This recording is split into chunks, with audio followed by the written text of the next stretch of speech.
next couple of minutes. Sure. Yeah, I'm really excited to be talking to you. Because, I mean, you know, I've shared your stuff, I got to say, probably for at least 3 years. I share your stuff into the Soulogy group. I don't always get a chance to really surf, but I just popped in on your page just to see what was happening. And it's the same thing that, you know, just a carryover of what you've been putting out for the last few years. But in fact, I wanted to read something that you said. But let's play the intro real quick. Let's save that. We'll play the intro real quick. Allow people some time to come in. We only got a few people in. Let's give it another minute and 19 seconds. We'll be right back.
So we got Tyson in the house with us. I've been following him for at least 3 years, sharing his stuff into the Soulogy group. I've always resonated with what he's had to say. He's always been very consistent, not drawing a lot of attention to himself, doing it in a very humble way. And so I just want to say, first of all, welcome to the show, Tyson. Thank you for your service. Thank you for what you've been doing.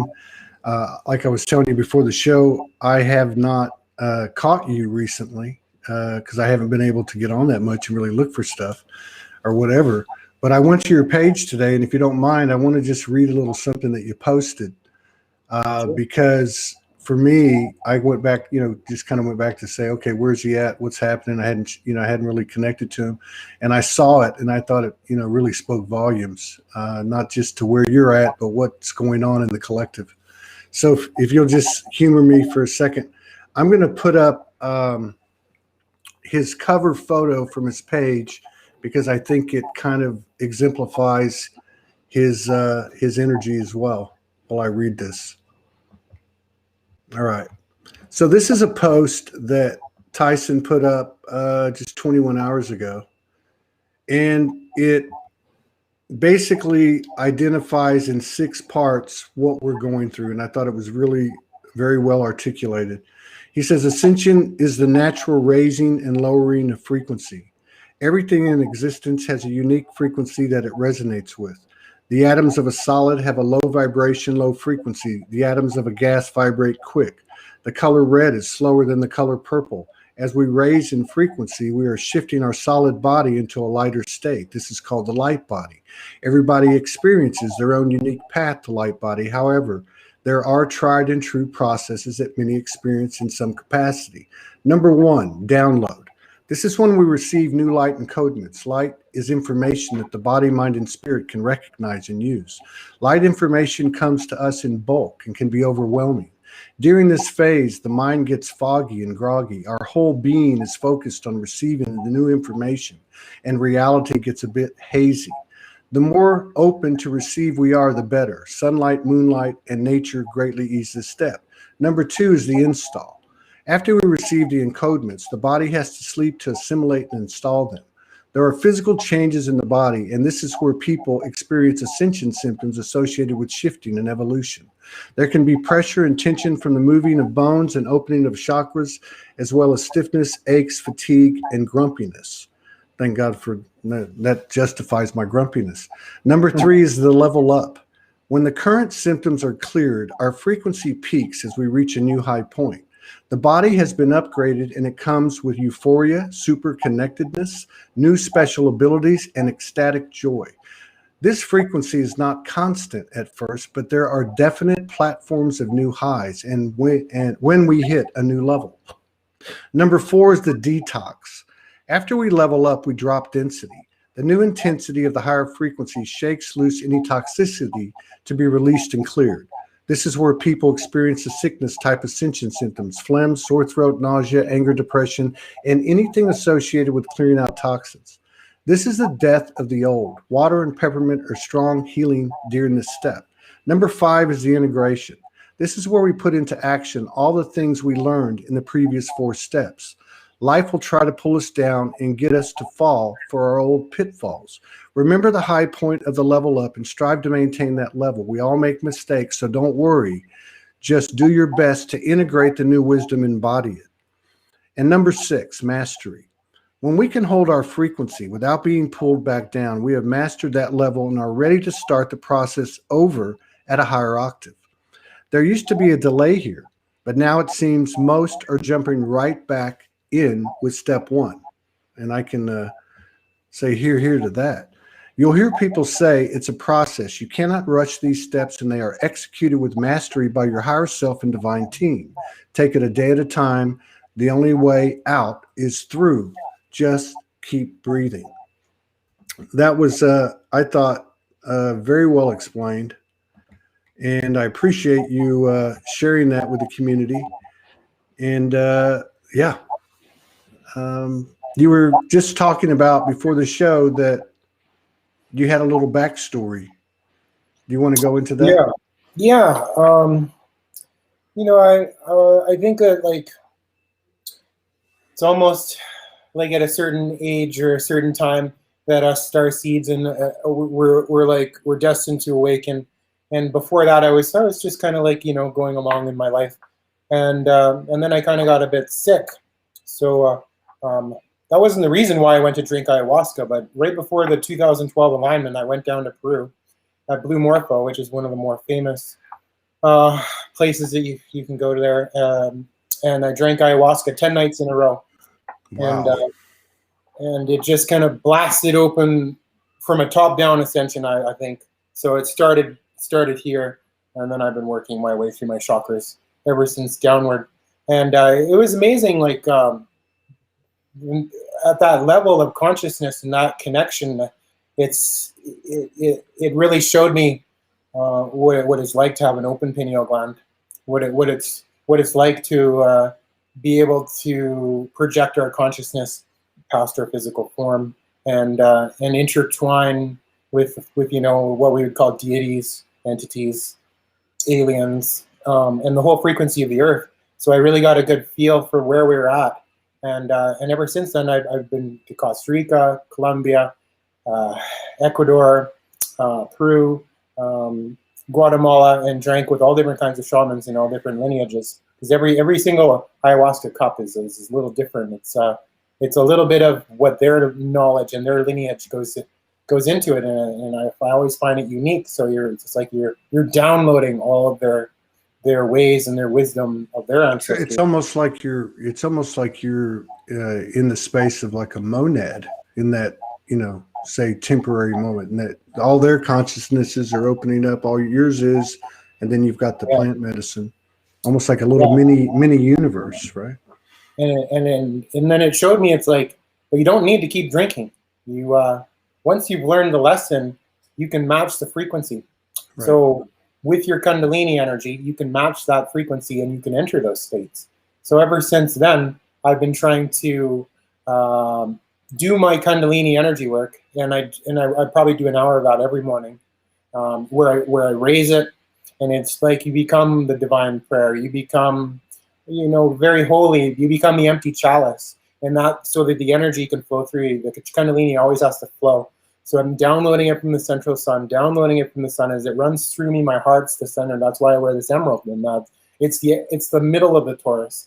And then I fully ground myself into the earth, and I allow those energies to flow to and through me. And if you can keep absolutely pure, then these things can flow through you like unimpeded, like pure fiber optics. But just the tiniest little bit of density can throw everything off. Like I've blown myself off my chair a few times where I've had negative thoughts while I was doing this, and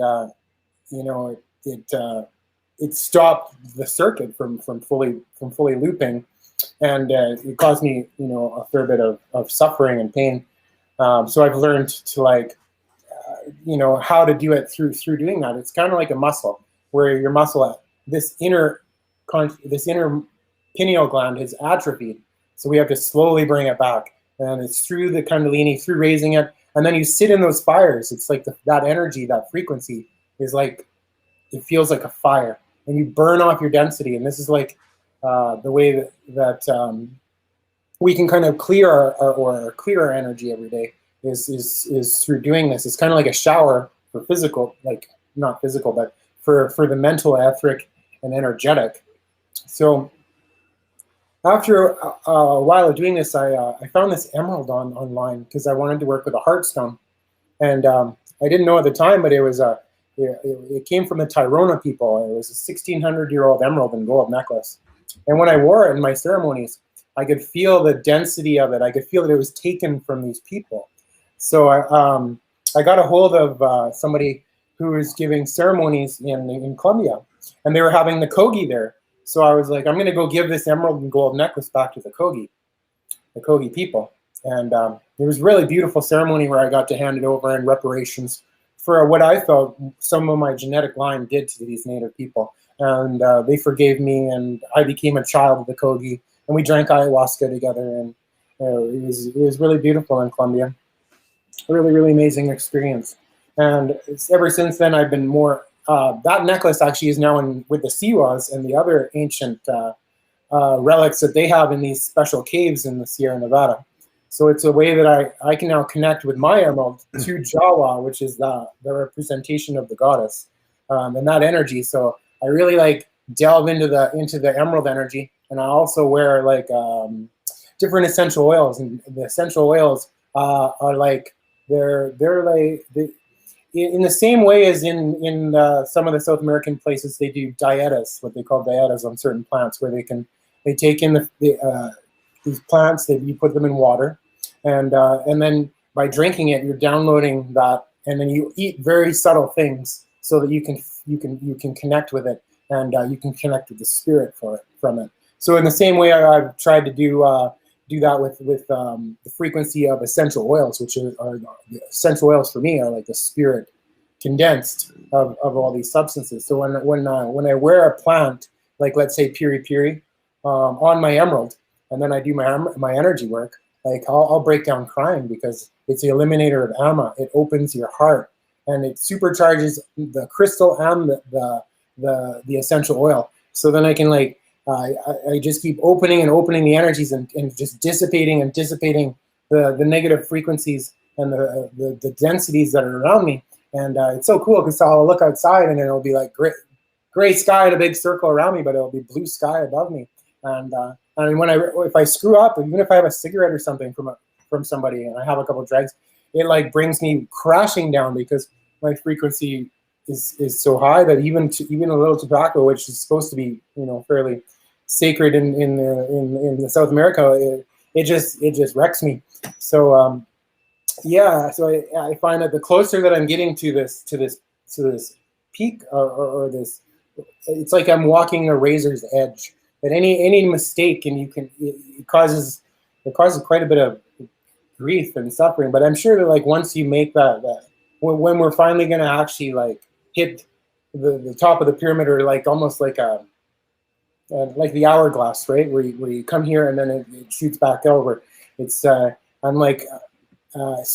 through the frequencies and stuff, I keep building and building and building it, but I'm not sure exactly where it's going. I can almost dream time now. Sometimes I smoke a little bit of DMT enhanced herbs, and just to get right into that space. So my favorite thing to do is I smell the agarwood or eaglewood, and it's in the Buddhist, it's the highest incense.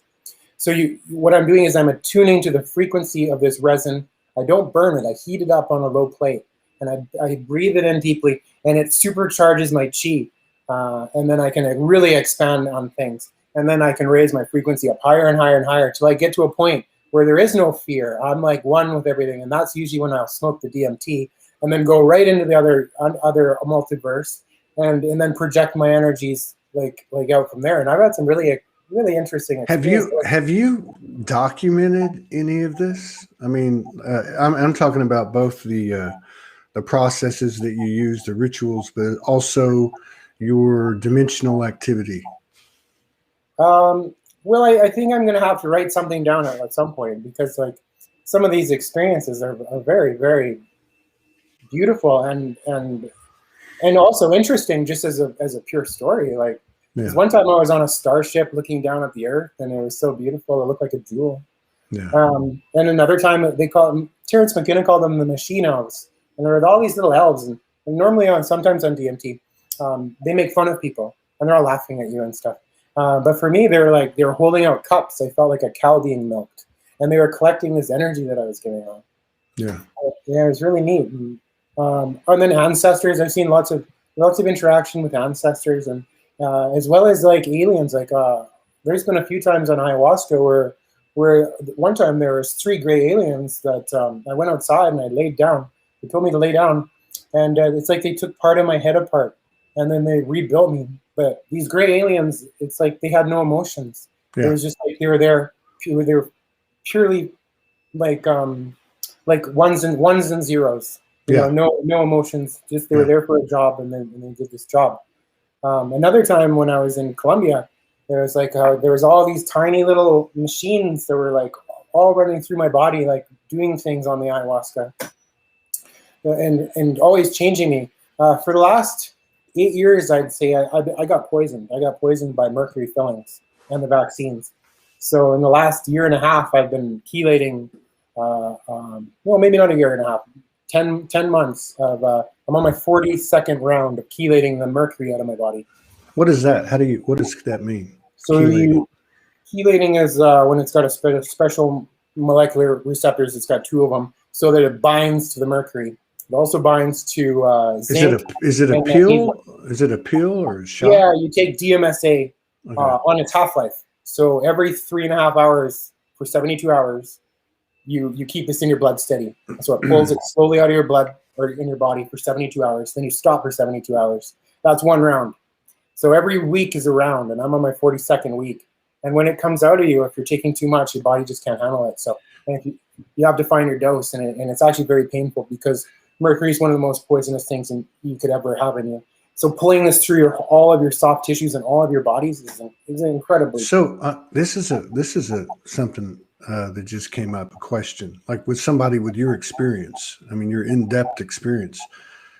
So like, if we have a situation, like let's just say in this example with the mercury, is it possible to do what you're doing kind of through a physical, non-physical process? Like, I mean, I know you're connecting to it. Like you said, you have to figure out your dose and all that. Can we achieve that through the power of our imagination, thoughts, or working in the dimension? Is there other ways to do that without the physical? I mean, I'm not saying there's a right or wrong. I'm just wondering.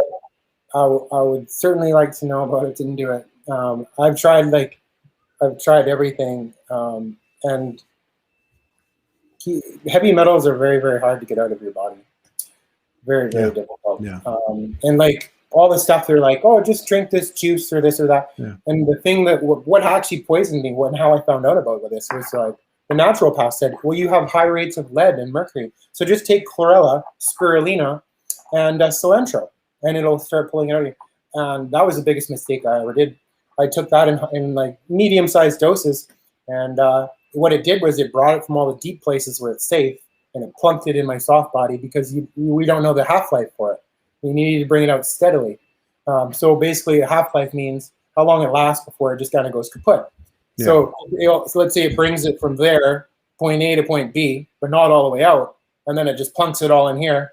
And then I thought I was going to die. I laid in bed for 2 or 3 weeks in the most excruciating pain, in the most hellish state possible that one could imagine. Like, I go to the dentist, I now get my teeth drilled out, and I don't need any anesthetic. And I'm like, that pain's nothing. The pain of that I went through with chelating and the heavy metals is 100 times more than that. So like I could go to sleep for them drilling out my teeth. That's how really bad it is. And I think it's a big problem.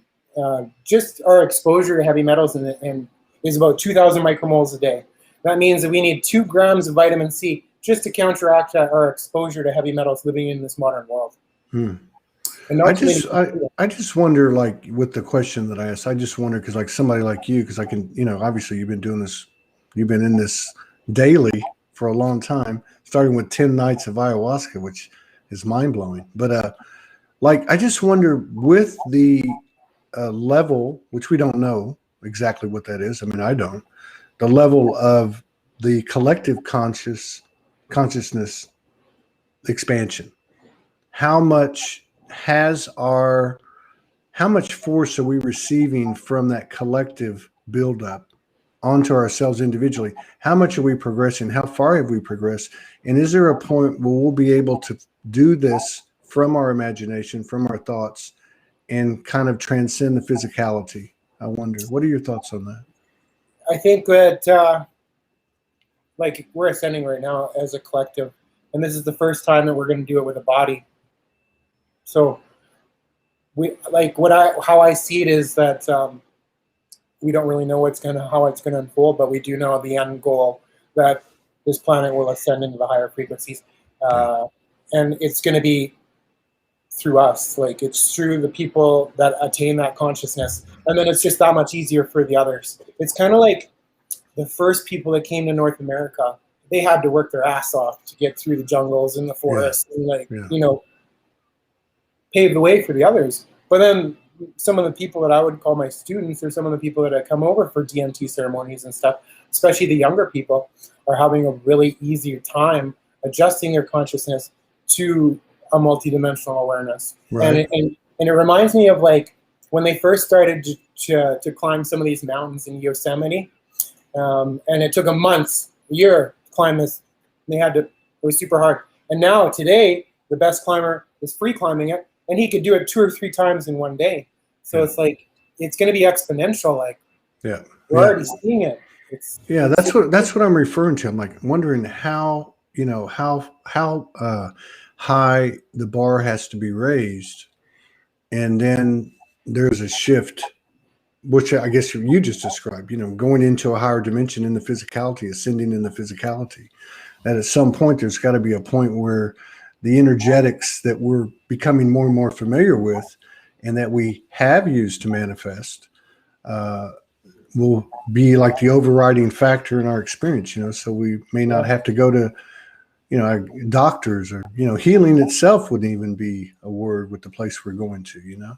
And as people become more in tune with their bodies, then their bodies are going to tell them what they need. Their bodies are going to just, this is what we want for you. Like, just listen and we'll tell you. One thing that I find is that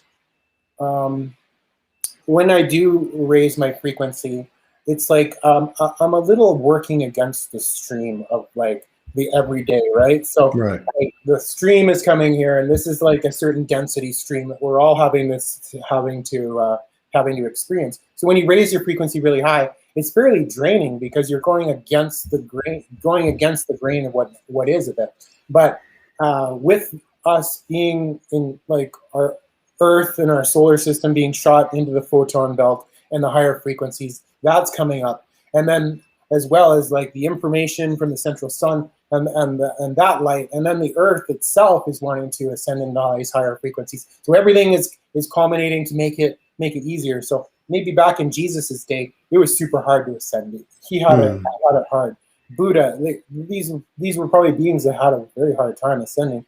That's why he had to stay in a cave for 40 years or something. Yeah, no doubt. Now you could go to work, you can come home, as long as you can like dedicate like 2 or 3 hours a day to this.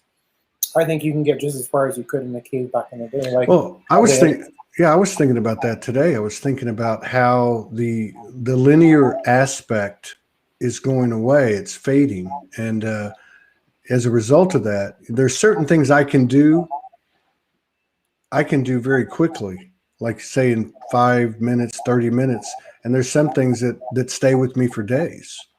Right. And I think part of your explanation on what I read at the top of the show talked about mastery comes in its own way, like through the experience itself. yeah. I really like the way you explain that. So, and like, everybody's different. Like, yes, so what yes, works for me is not going to work for you, and yeah. everybody needs to like really tap into that uniqueness of their character and to find their way up the path. I got an interesting story about the Kogi. So the Kogi, they called me elder brothers, and they're truly special people in the Sierra Nevada. In order to become a shaman with one of them, they're kind of born into it. They're put in a cave from the time they're born till the time they're 9 years old, and only ever given enough light so that they don't go blind.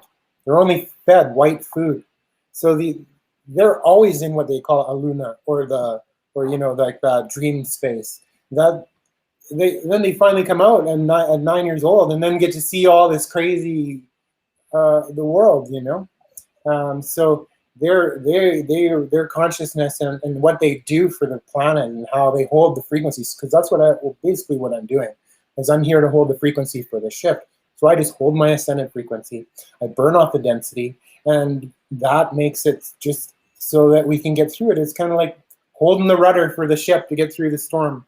And the more of us that just hold our ascended frequencies and hold the frequencies, the easier it's going to be. And the longer that this takes to play out, this drama that's going on in the world, the easier it'll be, because it's just like the poison, the mercury in my body. I have to bring it out very slowly and methodically over a long period of time in order to get it out. And it's the same with the world, with like the Illuminati, or whatever you want to call it, the dark beings, the people in the power that are so embedded that if we cannot rip them out, or the whole world will be ripped apart. What we have to do is take them out drip by drip. And the longer that we can extend this, so when people think that there's not anything going on, that's awesome. That's good. If nothing bad, if nothing crazy is happening, then we're on that ascension timeline. Everything's going perfectly in line. So I think that's one of the things that people need to know, is that it's a good point. The longer that it takes, the better, honestly.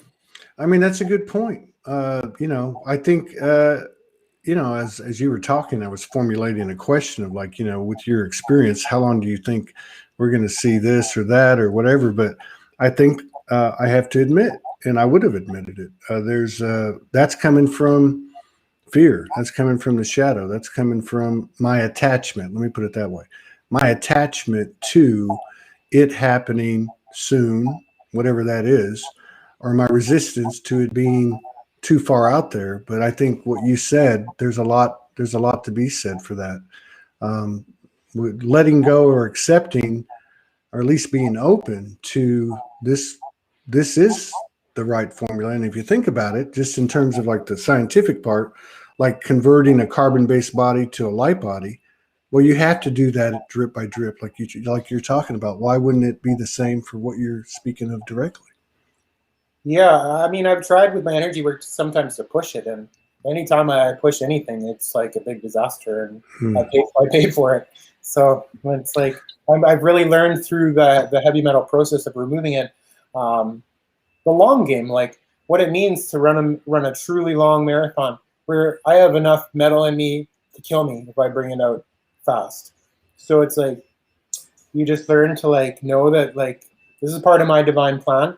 I asked to be a healer. God's like, all right, you want to be a healer? Well, here we go. We're going to put you through some healing tests. And then by doing so, then I'll be able to help others, because I've like got so much mucoid plaque out of my guts. I had candida that was running systemic all through my body. I did like multiple liver flushes. I went from a fatty liver to a clear liver.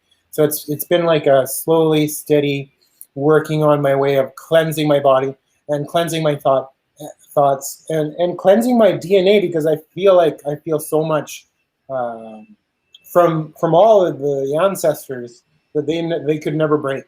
And I'm like, Yeah. well, I'm going to break that. Yeah. I know that in my DNA, there's people that we're dark people, killers or whatever, rapists or all of those things that are dark inside of my DNA that comes from all the people before that made all those mistakes. And then I incarnated in this human form, in this DNA, and I'm going to break that. That's what I want to do. I'm like, enough's enough. I'm not going to let that go from here, this generation on. Right on. And you made reference, you used the term starseed in the early part of what you were telling us about the backdrop, and kind of made you alluded to what we're doing here. For you, did you get like direct guidance? Do you feel, was it something you always knew? Did you have any galactic direction? Anything that stands out as to helping you understand who you are, what you are, and what you're a part of? Well, I always just kind of have, like, when I work on people, when I do my energy work and stuff, I tell them I don't really know what I'm doing. Like, I never know. I clear myself of everything that I think I know. I become an empty cup, and then things come to me. And I try to do that. I'm always like that. In anything I do, I remove that monkey mind, or the chatter and that consciousness, and then it's just things come to me. I feel it. I try to like be directed from the heart rather than the mind. So this leads this, and then I open, and then in that same space, I'm like, oh well, I feel this. I think this. Does this sound right? And because anytime that I think I know, like, I don't, Yeah, It's exactly. just I try to remove that, and then I hear voices in my mind, like, always, like, helping me, and I never know if where they come from, or but I know that my mind extends and is an antenna, so it's picking up other things. And I've had lots of lives on other planets, and I came here to the Earth, and I was here back in Atlantis too, when it all went to shit, and then I came back now, and then I'm like, well, we're not going to let it happen again. We'll do it right this time, because it's cyclical. We're going to keep going in energies, building it up, until we get to a point where we either destroy it all, or we finally ascend into the higher frequencies, and then we become galactic citizens, and we can go forth in interdimensional travel and all that fun stuff, and become the next level of what we're meant to be. But we just need to overcome people that are really tricked. All these people in these dark families they're tricked into it, like, by beings on a multidimensional scale. That it's very interesting. It's like a multi-dimensional puppet show. That's one of the things that I find interesting is the the focus on what you see on the superficial, like a president or a pope, I mean, it's way beyond that. You know what I mean? Yeah, anybody that we see is, like, not very high up the chain. No. But I have had some interesting ayahuasca experiences and DMT experiences where, one time I went to the underworld, and that was like, it was all demons, and there was like one head demon at the back, and I was breaking ancient curses and throwing out light and opening portals for them to, like, go back to the light, and it just seems so natural. Yet after, I'm like, what am I doing? Like, what is this? Like, this is so odd. This thing, is it all just in my head? Or it does make you question things, because, like, when you're in a non-physical reality, and there's, like, infinite non-physical realities, but we're trained in a third dimensional world, it's very difficult to know if, like, is just a dream, or is this what I just experienced? I think we'll get to a point where we'll know, but sometimes I question, maybe I'm when you sometimes, yeah. So when you describe the session, that's like an intuitive. It's a spontaneous and intuitive approach, right? I mean, it's an intuitive thing.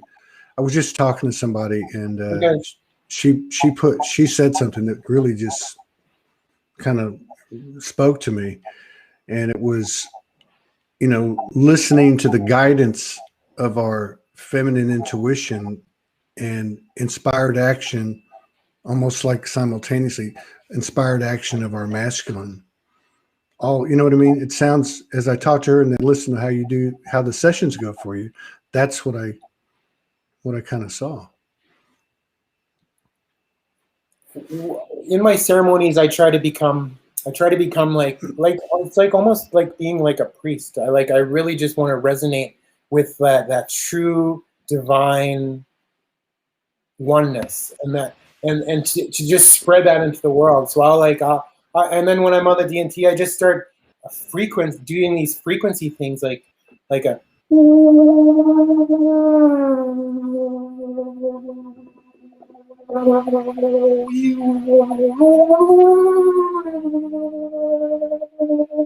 and it's like I can project my energy into that sound, and it's like I just become this crescendo of this Far out, man. Hey, just like can we do one now? You want to do one now? Yeah, we could do something like that. I just, or just like a little snippet or something. I can be the client, or the audience can be the client. You can send it into all. Yeah, there you go.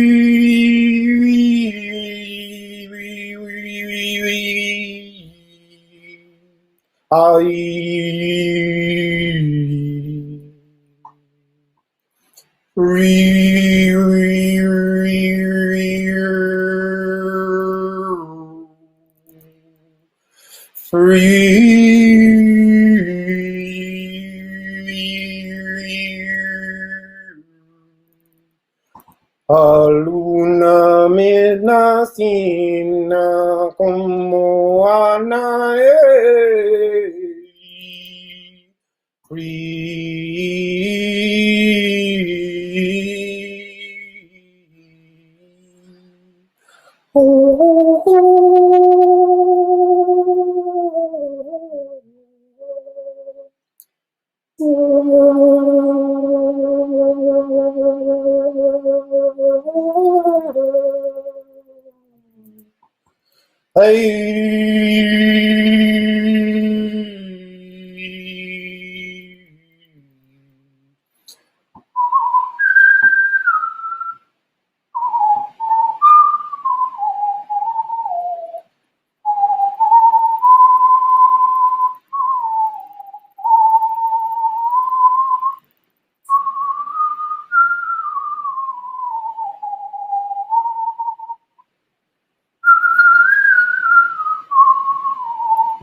Merasina monana ena haria minto no ya nina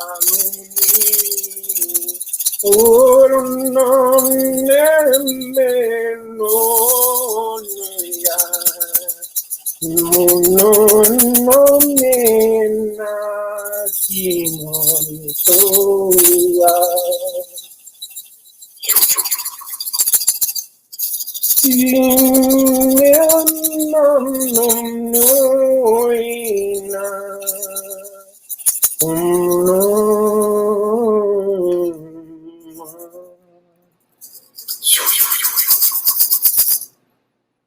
blessings. May you feel the great light flow to and through you. Through the central sun of the diamond core of Gaia, we are here as one in the unity consciousness of co-creation. We flow in grace. Every step of prayer.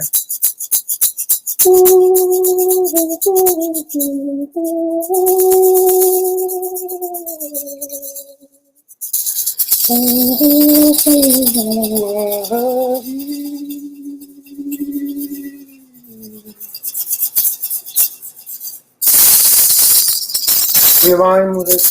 As we align to it and through it, we resonate. We remove all no longer serve. We are a divine being of light.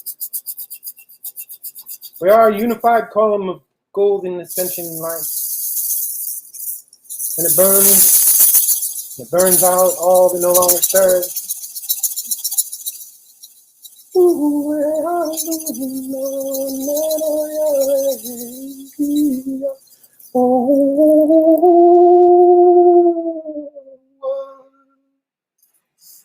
Peace, love, joy, surrender. I love you.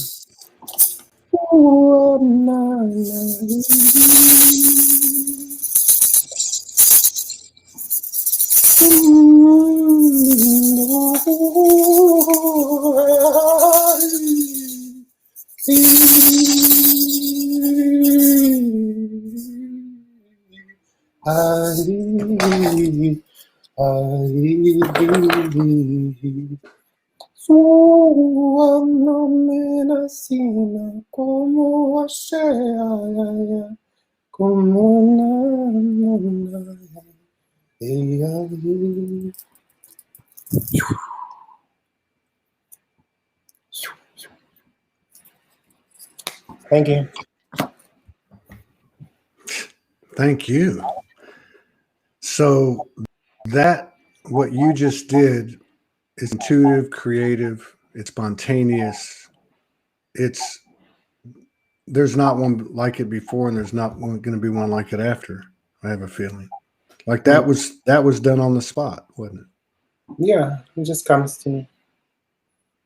I feel it, and sometimes when I smoke the DMT, I make noises I never even knew I could, like, or it's just I just go into it and I become it, and it takes your monkey mind off of it when you're really like singing. And that's why in shamanic circles the singing is so important, I think, because you become it. It almost distracts your mind too, of like, what if this or what if that too. You just so fully that it just helps you to maintain your consciousness. Yeah, it feels like, to me, like so many things, like that intuition, following that, I don't know, being that, I don't know, following that intuition. There's this action that goes with it. There's this gratitude. There's a magic. There's like basically an illumination of the soul, right? I mean, it's because I can hear so many different dialects, you know, in what you're like. It's like I'd have to say 15 or 20 different frequencies came through: ancestral, lineage, galactic, elemental. And like I really like to do it, and I practice it quite a on daily. And I send it into the world. And sometimes I like to go out to the forest, and then I really connect into the earth, and then start singing and stuff. And it's weird because, like, I think you were talking to this older fellow yesterday, and he talked about the interaction of us with nature. And that when I start doing this, the leaves will start rustling, and I can feel the spirit of the wind, and I can feel the spirit of the earth, and all of the spirits that are around, like fairies and cool little creatures that don't exist on our frequency band, but are very real. Because like, let's say we exist on this wave, they're existing on the super wave, so it's all going around us right now, but we just can't see it because we're not tuned in that frequency. But if we can speed up our frequency, we can meet them halfway. So there's on some of my DMT things, like the beings that I'm interacting with are still see-through at that level. So even on the fourth dimensional level, like they're still having to meet me halfway. So they're like way beyond that. Yeah.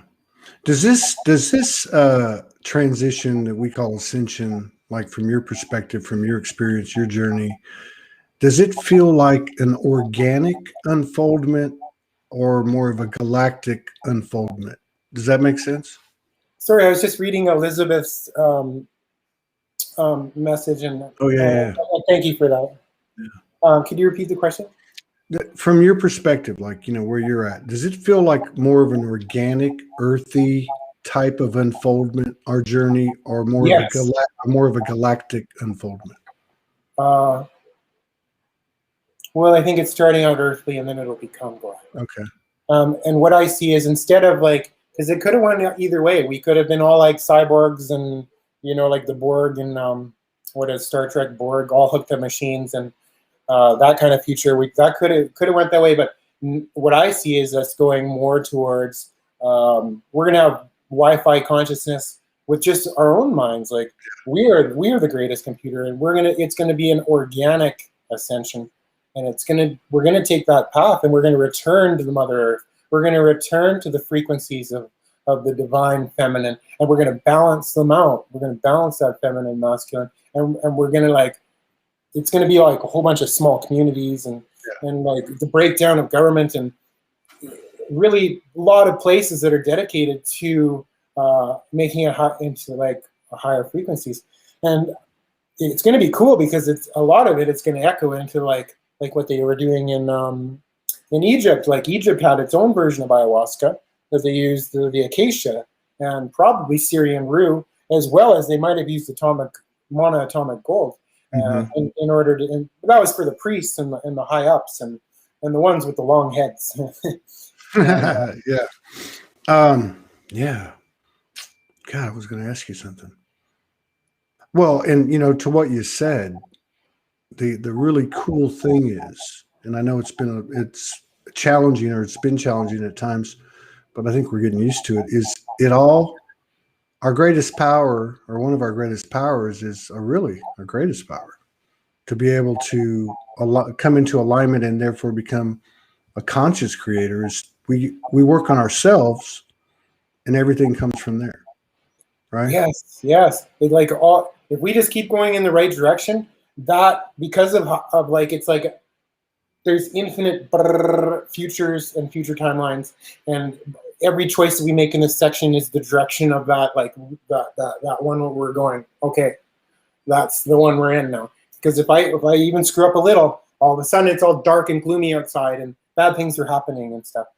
Because I feel when I mess up, because I am a bit of a lighthouse, I feel attacked. I feel it, but the only way that things can like go in my aura. Have you ever seen the picture of the Buddha? He's glowing, and there's the demons outside, but they can't get in. Mm-hmm. If you shore up all your aura and all your frequencies, and you're vibrating at a very high rate, nothing can get at you. Nothing. Yeah. But the second that we open that up, like let's say lust, and you know, that'll lead you into like having that open sacral chakra where things can get in on you. Yeah, that's right. So it's very important to just keep doing you through your higher self, listening to that higher self. Yeah. And doing the work and burning out all that no longer serves. And by doing that, it's such a great service for the whole world. Like it changes everything. It changes everything. And it's just, we always give up our power. Like, oh, I'm just one person. I can't make a difference.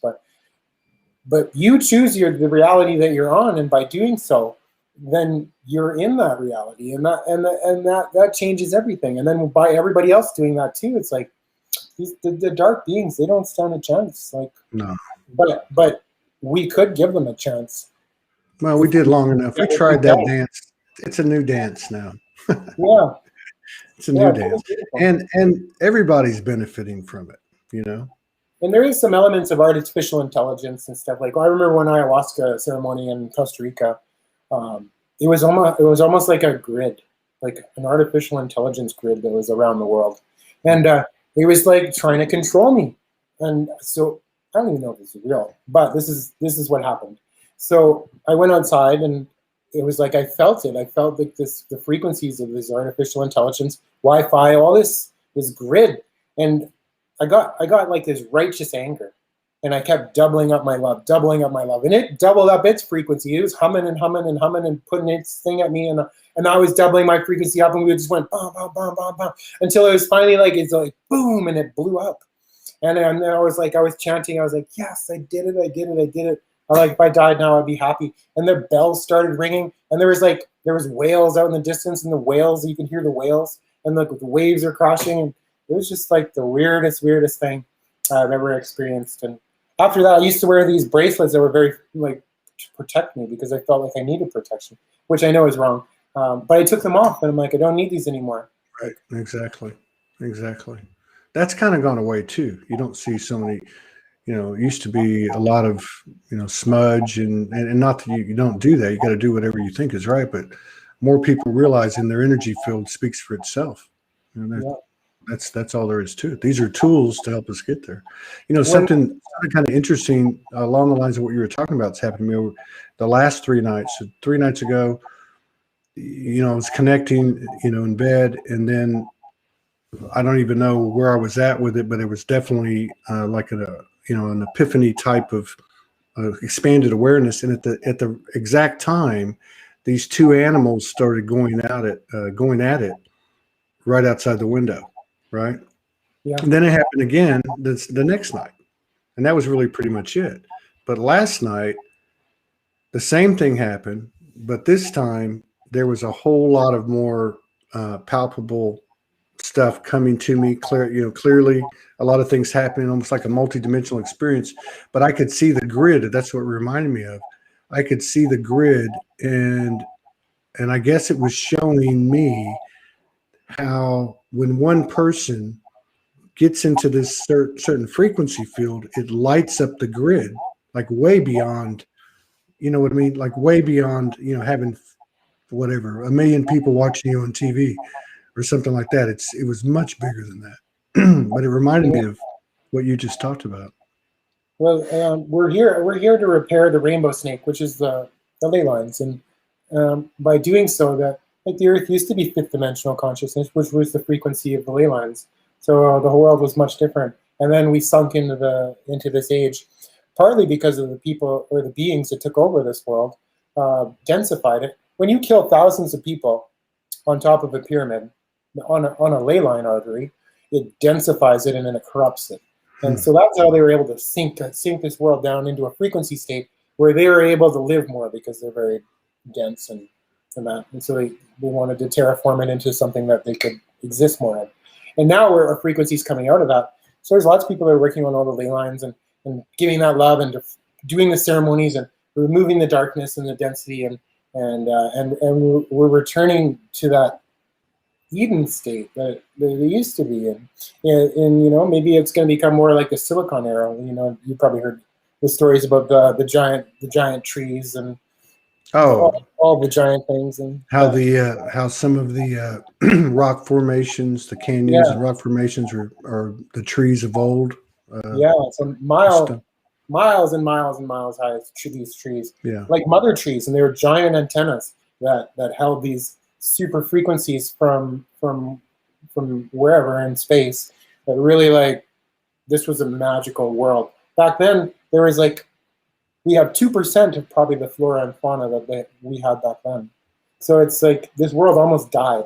This was like the last chance. That's why it's so important, because if we didn't know all come here now for the switch and to raise the frequency up, Gaia would have died. She would have died. Have you ever had moments where you're like, man, get me out of here. I've had enough. Sometimes I like wave my imaginary white flag. Like, this is too much. Like, I know I signed up for a lot, and I can take a lot, but sending my frequency at the same time that I'm dealing with getting rid of the heavy metals is just incredibly difficult. Ascending with a perfectly clean body is hard enough. Yeah. So I don't know what the hell I took on in my before I came here. Like, oh, I'm just gonna. It sounds like you've spent quite a bit of time with at least a few, if not several, different indigenous cultural groups, right? Whatever, tribes, whatever. Did you find, or what commonalities did you find in your experiences with them crossing over, like as a collective, like in their oral histories, things that you shared with them, things that you picked up on, things like, like the Dogons and their relationship with the Pleiadians, or, whether it be other star family, or whether it be just something in their cultural experience that they share that is across all tribes? Well, probably the Gaia and the Earth, and that we're caretakers of everything here. Throughout all the different tribes that I've drank with, it's always been a reverence for the Earth, and it's been that we need to be in like balance with the Earth, and that we're out of balance, and that their teachings are to help us bring balance back to that. That has been the number one thing, and then as well as all this knowledge that's been lost. We think that we're advanced, but every generation it seems like they believe that we're getting dumber and dumber. Not smarter and smarter like we think we are with technology, because we're basing it just on technology instead of the whole spectrum of what it could be. When you said they, who are you referring to? The tribes? Yeah, okay. Mainly like the Kogi, and in Ecuador was the Sequoia. The Sequoia, really, really, really amazing. Their medicine is so strong, and they're so connected. They have what's called the regular ayahuasca. And okay, so in their lineage or whatever, when you start drinking ayahuasca, they do 30 days of purification first. So a sunrise renewal. You wake up at 3 a.m., you drink a weak form of ayahuasca, liters and liters, puke, purge, and you just keep repeating that until the sun comes up. And it is visionary, but what it does is it alkalizes your body, it removes all the toxins, and it gets you ready, because then when you drink the strong ayahuasca, it stays down. Because it's got this reverse tolerance. You're kidding. So when you have the typical ayahuasca ceremony, you don't throw up after that 30 days? Yeah, wow. You can drink the strong stuff, and you go visionary, you go deep, and you don't have to worry about that part. Wow. And that's how they do it right compared to other places. Yeah, I've never heard of people doing it 10 days in a row, and I've done it twice, and I did it by myself, which wasn't very smart. But now that I'm listening to you, so that first part, or that first ingredient, because there was two, right? You boil both of them, and then the reaction to that is you throw up. That's actually the body clearing density, so you can have a better trip, I guess is what, you know what I mean? Yeah, it has multiple effects. It really alkalizes the body. It removes the density. It removes a lot of the toxins and stuff. So you really you're cleansing and purifying and purifying. And when you drink, and even past the strong one, there's one that's mixed with datura. And so the greatest shaman that's 110 years old, he'll have drank this maybe 3 times in his life. And it takes you out of your body. You're in the vegetalis world for 3 days. The what world? 3 days. And you need to drink strong ayahuasca just to get your eyesight back after those 3 days. So you have to train for many, many years. You have to grow the datura plant yourself, so you have a relationship with it. And it carries with it a lot of dangers, because it can be just too much for most people. It must be in their DNA. That's how far it can go. Yeah, it must be like in their lineage, like they did. You know what I mean? Like it's part of their lineage to be able to do that. That's incredible. Yeah, and where are they going? What the knowledge that they're gaining when they're interacting with this other level of plant consciousness. So, yeah. So how much of, because I can tell that you both are, obviously you're connected and you download information. You probably also do research, like in terms of like some of the holistic things that you adopted in your life. I know you've got your own touch on it. But like in terms of your interactions, whether it be plants, plant medicine, galactics, angelic, et al., have you received a kind of a big picture or from that method of communication, right? Have you received information that like confirms what we're doing here, what this is all about, those types of things? Well, when I did the first time I did ayahuasca with the 10 days, right before the 2012 alignment, there were some beings, and they basically said that we've reached a point in our frequency that we basically made it. We've made it energetically far enough that now, ever since after that, it's more like cleanup. So like it's going to play out in the physical now. Yeah. Okay. So it's like we've made it, and now we just have to run through the script, run through the stories. Yeah. But everything will be fine, and everything's going in a really great way. Yeah. Yeah. Datura is nothing to mess with. It can kill you, Amy. But these shamans have learned through millennia how to do it in the right doses. And I would never mess with it. One time I grew a plant, and I put a little in my tea, and I also grew garden monkshood. Garden monkshood is one of the 30 deadliest flowers. In the shamanic tradition, we can drink some of these plants in order to take that power. So when we're in the visionary states, we can call upon these spirits and use them against things that might want to come at us. And that's what I tried to do with garden monkshood, but it almost killed me, and I shouldn't have drank it. And I had post-traumatic stress disorder for 3 or 4 years from it. From that experience, just from that experience, was it like a terrifying dimensional experience, or was it what? My hand was coming out of my hand, and it paralyzes you and connects you to the underworld. And it's a witchcraft herb. And wow, what trippy. It did Trippy. It was the dark side of love. It's like, oh, you wanted to quit smoking weed because you have a problem with weed? Well, we'll do that for you. But now, if I ever had anything to smoke for years after, it would be just like the poison would come on, and she would just like take you right back to that moment, right? Yeah, and it would be just like, I feel like I'm going to die. So in a way, garden monks, it could be used to get rid of all of your addictions, but I don't suggest it. It's too much for most people. Yeah. So in terms of like your own human experience, the human aspect, how have you dealt with darkness, be it external or within yourself, if there's a difference? I mean, how has that played a role? Was it something where you kind of separated yourself from, or? No, it's one of those things like Harry Potter. You got to embrace your darkness. You have to, because we are dark, we are in duality. We need to embrace our darkness and our light. And by doing so, by bringing them together, then we can spin them fast enough that it's the yin yang, right? We spin the yin yang fast enough till it becomes one, and then it becomes fifth dimensional consciousness as we burst through the fourth dimensional consciousness, which is still duality. So it's like all that darkness, I don't separate myself from it. I bring it into myself, and I bring my light into myself. And by doing so, then I heal them both. Yeah. Through the divine feminine, really.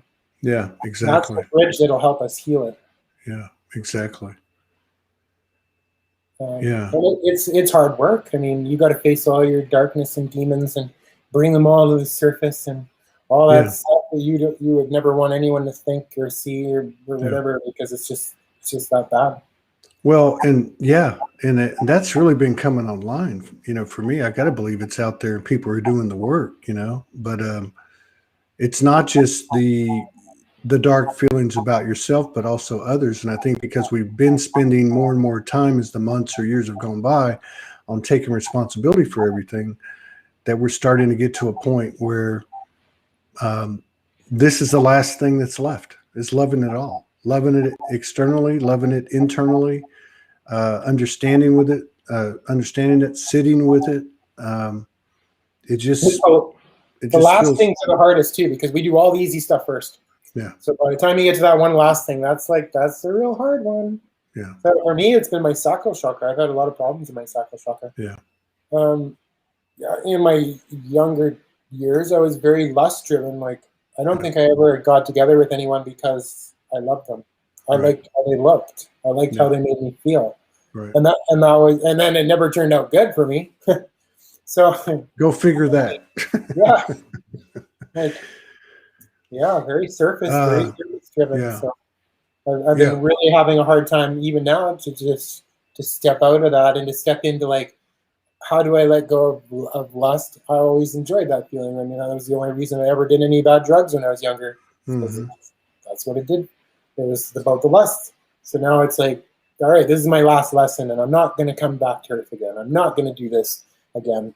I'm going to freaking sit there with my sacral chakra, and I'm going to talk to it and heal it, and for once and for all, and we're going to heal the ancestral DNA stuff there and untangle the big mess and pull it all out and cry or scream or whatever it might take.